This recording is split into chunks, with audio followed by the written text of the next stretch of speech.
चलिए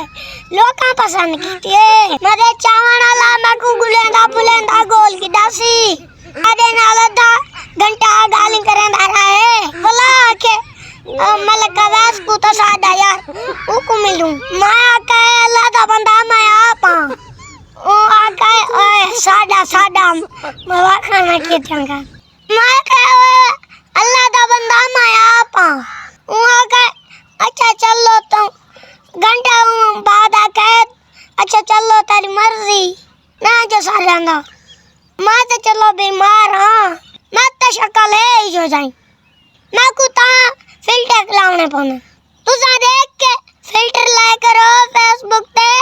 कोई वाला आमने सामने सुनाने संगे मेरी कार पहले गाली करेंदा रहे बाद ही जाके भाई ओए यार जाको मिल उनको सारा देख के बड़ी मेहरबानी वस्सलाम।